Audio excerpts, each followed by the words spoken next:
Hello everyone, welcome to GS education classes. My name is Geeta. उम्मीद करती हूँ कि आप सब लोग जो है बहुत ही बढ़िया होंगे और अपनी जो तैयारी है बेहतर तरीके से कर रहे होंगे।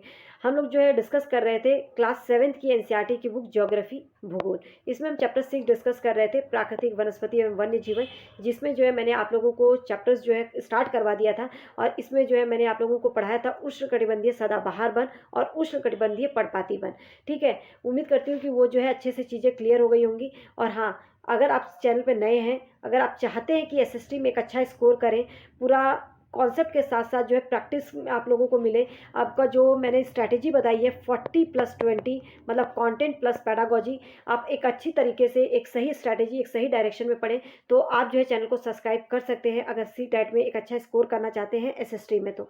ठीक है, और यहाँ पे मैं एनसीईआरटी एकदम बेसिक से कवर करवा रही हूँ, जिसमें कि ये चैप्टर स्टार्ट हो चुका था। आगे हम चलते हैं करते हैं जिसमें कि आज मैं बात करवाने वाली शीतोष्ण सदाबहार वन और शीतोष्ण पर्णपाती वन, भूमध्य सागरीय वन और कौन सा करेंगे, शंकुधारी वन। ठीक है, ये बहुत ही इंपॉर्टेंट है क्योंकि इससे क्वेश्चन जो है बार बार आते हैं। मेरी पूरी कोशिश रहेगी कि अच्छे से जो है आप लोगों को क्लियर कर सकूं। और हाँ, अगर चैनल पे नए हैं तो चैनल को सब्सक्राइब कर सकते हैं क्योंकि आपके सपोर्ट के बिना मैं कुछ भी नहीं कर सकती। ठीक है, तो आप लोग सपोर्ट करते रहेंगे तो मेरी पूरी कोशिश रहेगी कि मैं अच्छे से अच्छे तरीके से जो है आप लोगों को ये करवाऊँ। यहाँ पर आप लोग देख रहे होंगे कि जो मैं नोट्स प्रोवाइड करती हूँ पूरा हाईलाइटेड होता है, पूरा एनसीईआरटी का निचोड़ है। आपको इसके अलावा जो है एनसीईआरटी अलग से पढ़ने की जरूरत पड़ेगी ही नहीं। चलिए ये देखिए, शीतोष्ण सदाबहार वन। ठीक है, शीतोष्ण सदाबहार वन अगर आपको समझना है तो आप लोग पहले, आप लोगों को मैं ये मान के चल रही हूँ कि उष्णकटिबंधीय जो वाला जो मैंने बताया था, उष्णकटिबंधीय सदाबहार वन, उष्णकटिबंधीय पर्णपाती वन जो क्लियर होगा। एक बार मैं रिमाइंड करवा देती हूँ। देखिए, मैंने बताया था कि जो उष्णकटिबंधीय सदाबहार वन होता है, वो उष्णकटिबंधीय क्षेत्र पहले क्या है वो आप लोगों को क्लियर होना चाहिए। कर्क और मकर रेखा के बीच का क्षेत्र, क्योंकि ये क्षेत्र में गर्मी बहुत अधिक होती है, इसलिए यहाँ पे वर्षा अधिक होती है, इसलिए जो है यहाँ पे ये जो वन पाया जाता है वो उष्णकटिबंधीय मतलब सदाबहार वन पाए जाते हैं। ठीक है, सदाबहार वन जो है, क्योंकि उष्णकटिबंधीय सदाबहार वन होता है, एक उष्णकटिबंधीय पर्णपाती वन होता है। जो सदाबहार वन होता है वो जो है विषुवत रेखा के पास वाला जो क्षेत्र है, विषुवत रेखा के पास मतलब भूमध्य रेखा के पास वाले जो क्षेत्र में जो है उष्णकटिबंधीय सदाबहार वन पाए जाते हैं। लेकिन जैसे जैसे इससे जो है आप दूर जाते जाएंगे, जैसे कि भारत में कर्क रेखा है, ठीक है, अब कई बार क्वेश्चन आता है ना कि भारत में कौन सा वन पाया जाता है, तो भारत में जो है मानसूनी वन पाए जाते हैं भाई, उष्णकटिबंधीय पर्णपाती वन। अब ये क्यों, यहाँ पे भी देखिए उष्णकटिबंधीय क्षेत्र है, भारत में भी जो दक्षिणी वाला एरिया है वहाँ पे वर्षा अधिक होती है, लेकिन वहाँ पे जो वर्षा होती है वो एक टाइम के बाद मतलब कि वर्षा में थोड़ा कमी भी देखने को मिलती है। लेकिन जो विषुवत रेखा, जो भूमध्य रेखा के आसपास वाला जो क्षेत्र है वहाँ पे जो है वर्षा सबसे अधिक होती है, क्योंकि यहाँ पे बहुत ज़्यादा अधिक गर्मी होती है। ठीक है, तो भारत वाला जो क्षेत्र है यहाँ पे उष्णकटिबंधीय पर्णपाती वन पाया जाता है। जैसे मध्य अमेरिका वाला जो क्षेत्र है यहाँ पे भी उष्णकटिबंधीय पर्णपाती, क्योंकि ये विषुवत रेखा से जो है देख रहे हैं आप दूर होते जा रहा है, तो यहाँ पे जो है ऐसे ही उत्तरी ऑस्ट्रेलिया में जो है कौन सा पाया जाता है, उष्णकटिबंधीय पर्णपाती वन। तो उष्णकटिबंधीय कॉन्सेप्ट में मान के चलूँ कि आपको अच्छे से क्लियर हो गया होगा। जरूर बताइएगा कॉन्सेप्ट क्लियर होता है या नहीं, आप लोगों को समझ में आ रहा है या नहीं।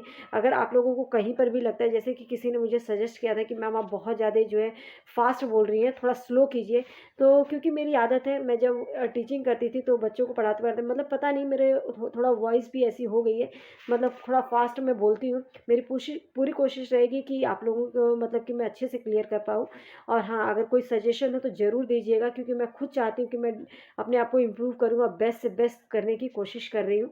ठीक है, शीतोष्ण सदाबहार वन, शीतोष्ण सदाबहार वन, ये वन जो है मध्य अक्षांश के तटीय क्षेत्रों में स्थित है। कहने का मतलब है कि मध्य अक्षांश के तटीय क्षेत्रों में, वो भी महाद्वीपों के पूर्वी किनारों पर, मतलब कि ये वन जहाँ पर भी पाए जाएंगे ये जो है पूर्वी किनारों पर पाए जाएंगे।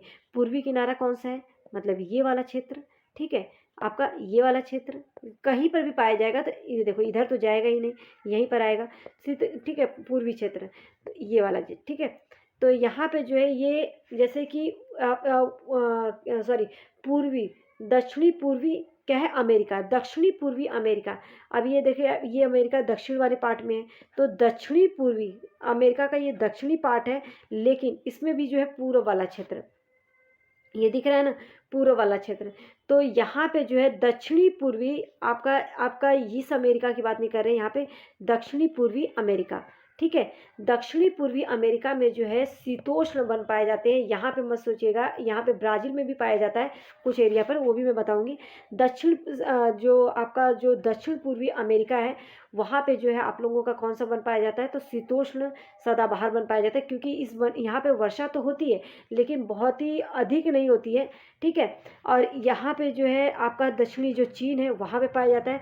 ब्राज़ील में भी जो है आपके दक्षिणी ब्राज़ील के तटीय जो पूर्वी जो ब्राज़ील है वहाँ पे भी जो है आप लोगों का कौन सा वन पाया जाता है, तो वो जो है दक्षिणी पूर्वी ब्राज़ील में भी जो है आप लोगों का शीतोष्ण सदाबहार वन पाए जाते हैं। ये याद कर लीजिएगा, ठीक है। अब ये शीतोष्ण सदाबहार वन में कौन कौन से जो है वृक्ष हैं, वो बांज, चील, यूकेलिप्टस जैसे दृढ़ एवं मुलायम दोनों प्रकार के पेड़ पाए जाते हैं, ठीक है। आप देख सकते हैं कि ये किस प्रकार के जो है वृक्ष दिखते हैं। ये जो है शीतोष्ण सदाबहार वन है, ठीक है। तो ये जो है बांज, चील, यूकेलिप्टस इस प्रकार के जो वृक्ष यहाँ पर देखने को मिलते हैं। अब हम बात करते हैं शीतोष्ण पर्णपाती वन कौन से होते हैं। शीतोष्ण पर्णपाती, तो देखिए शीतोष्ण पर्णपाती वन जो है, एक मिनट, हाँ, उच्च अक्षांशों की ओर बढ़ने पर आप लोगों को ये तो पता चल गया है ना। एक मिनट, यहाँ पे देखिए ये वाला जो क्षेत्र है ये उष्णकटिबंधीय है, ये जो है उष्णकटिबंधीय क्षेत्र है। इसके ऊपर जब जाएंगे तो ये शीतोष्ण वाला जो है एरिया आएगा, ठीक है। तो जो उच्च अक्षांशों की ओर जैसे जैसे धीरे मतलब ऊपर की ओर जाएंगे तो वहाँ पे जो है पर्णपाती वन, क्योंकि वर्षा जो है कम होने लगेगी। शीतोष्ण सदाबहार वन आप लोगों ने देख लिया। उच्च अक्षांशों की ओर जैसे जैसे बढ़ेंगे तो अधिक शीतोष्ण पर्णपाती वन मिलते हैं। तो ये कौन कौन से क्षेत्र हैं, उत्तरी पूर्वी अमेरिका, मतलब उत्तर की ओर जाएंगे ना, अक्षांश मतलब जो अक्षांश है उच्च अक्षांश, तो उत्तर की ओर उत्तरी पूर्वी अमेरिका हो सकता है, चीन हो सकता है, न्यू चिली जो है पश्चिमी यूरोप, यहाँ पे जो है तटीय प्रदेशों में ये जो है कौन सा वन पाए जाते हैं, शीतोष्ण पर्णपाती वन पाए जाते हैं। इन क्षेत्रों को जो है मौसमी परिवर्तन होते रहते हैं। क्यों यहाँ पे पर्णपाती वन, क्योंकि यहाँ पे भी जो है मौसम में परिवर्तन होने के कारण जो है यहाँ पे जो है कौन से वन पाए जाते हैं, पर्णपाती वन पाए जाते हैं। और ये जल संरक्षित रखने के लिए जो है शुष्क मौसम में पत्तियाँ जो है अपनी एक बार जो है झाड़ देते हैं, साल में एक बार। शीतोष्ण पर्णपाती वन, क्योंकि यहाँ पे वर्षा की कमी हो जाती है, वर्षा कमी हो क्योंकि उच्च अक्षांशों की ओर जैसे जैसे बढ़ेंगे तो बहुत ही ज़्यादा जो है बर्फीला एरिया आएगा, मतलब ठंडा इलाका आता जाएगा और वहाँ पे गर्मी जो है कम होती जाएगी, तो इसलिए जो है बारिश जो है कम होगी। तो यही कारण है कि वहाँ के जो वन है, जो वहाँ के वन है वो अपने को संरक्षित रखने के, जल को संरक्षित रखने के लिए, अपने जीवन काल को बनाए रखने के लिए जो साल में एक बार जो है पत्तियाँ जो है झाड़ देते हैं। इस पत्तियाँ झाड़ने से क्या होगा कि वो जो है जल जो है उनको मतलब उनकी जड़ों में अच्छी तरह से रहेगा। तो ये जो वन है शीतोष्ण पर्णपाती वन, शीतोष्ण पर्णपाती वन भी जो है वर्ष में एक बार जो है पत्तियां अपना झाड़ देते हैं जल को संरक्षित रखने के लिए शुष्क मौसम में, ठीक है। तो आप यहाँ पे देख सकते हैं ये जो है पर्णपाती वन है।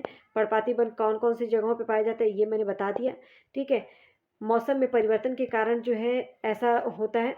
और एक क्वेश्चन आता है, आया भी है कि बताती हूँ अभी, यहाँ पे पाए जाने वाले जो पेड़ हैं वो बाज, ऐश, बीज, ये जो पेड़ हैं जो यहाँ पे पाए जाते हैं।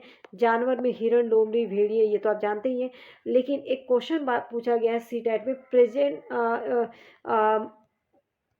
फीजेंट, क्या है ये, प्रेजेंट नहीं, फीजेंट, फीजेंट तथा मोनाल जैसी पक्षी भी पाए जाते हैं। तो ये कौन से वनों में पाए जाते हैं, फीजेंट और मोनाल पक्षी, तो याद रखिएगा ये शीतोष्ण पर्णपाती वन में पाए जाते हैं। आप यहाँ पे देख सकते हैं ये मोनाल है और ये फीजेंट है, ठीक है।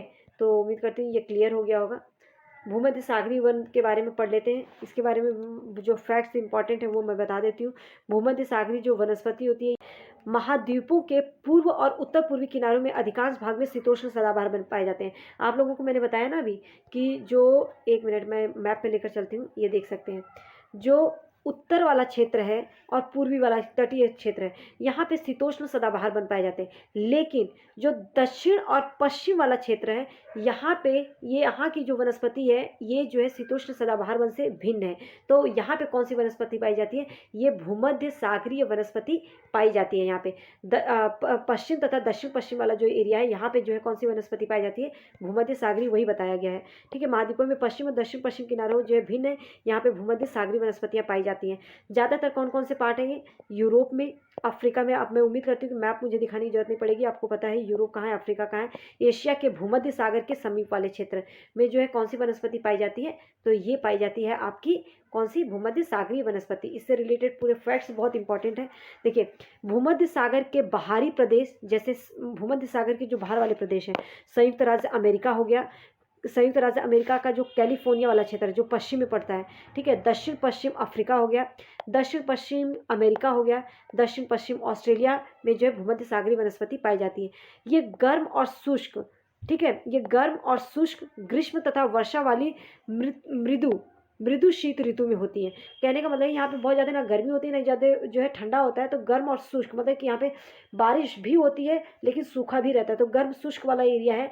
यहाँ पे मृदु शीत ऋतु में जो है यहाँ पे जो है ये वनस्पति पनपती है। यहाँ पे आमतौर पे कौन कौन से वन पाए जाते हैं? संतरा, अंजीर, जैतून, अंगूर, नींबू।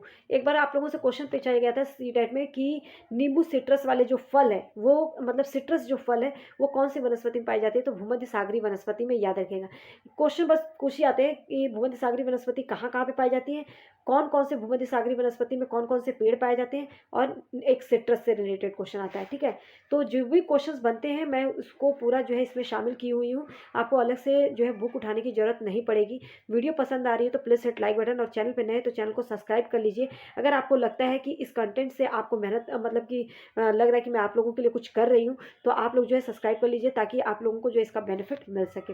भूमध्य सागर प्रदेश जो, एक मिनट वेट, हाँ पेन ले लेते हैं।